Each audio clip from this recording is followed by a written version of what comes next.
CIA Director Porter Goss is speaking out about the search for America's most wanted fugitive. He told Time magazine he has an excellent idea where Osama bin Laden is hiding, but said the search had to respect the sovereign rights of other countries.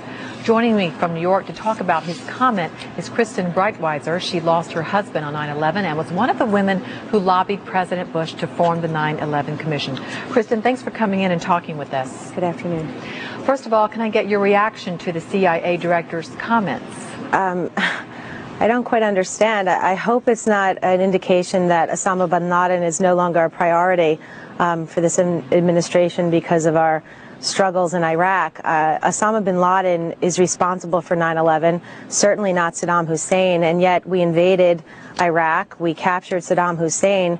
We certainly weren't worried about offending sovereign nations then. I don't quite understand why now we are concerned about offending sovereign nations when we apparently have an excellent idea of the whereabouts of Osama bin Laden, the man who is responsible for 3,000 deaths on 9/11.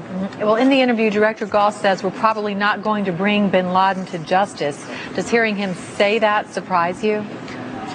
Certainly more than surprise me, it upsets me.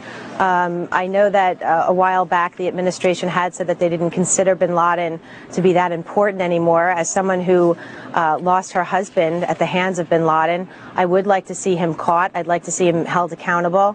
And it's very upsetting. Mr. Goss serves at the will of the president and the American people, and I'd like to know why he doesn't have the actionable intelligence and why he doesn't have the wherewithal to capture Osama bin Laden so that we can bring him to justice and hold him accountable for the deaths of 3,000 American people. Well, what do you think needs to be done to find him? You've been very involved in this, considering where we are at this point. I think certainly our intelligence agencies need to focus their attention on bin Laden and stop trying to be overwhelmed in Iraq. I understand Iraq is a disaster right now. Nevertheless, Osama bin Laden is the man responsible for my husband's death, and I think that this is a sign and an indication that he's no longer a priority, which is upsetting to me. To this date, we haven't held one person accountable for 9/11. We haven't successfully put to trial any of the individuals that we have in custody, and I think that that's upsetting for the families because we want to know that people are held accountable. We want to know that we're safer living in this world. Kristen Breitweiser, we thank you so much for joining us. Thanks for having me. Thanks. And we are asking you, our viewers, should the United States go after Osama bin Laden even if it infringes on other nations' rights?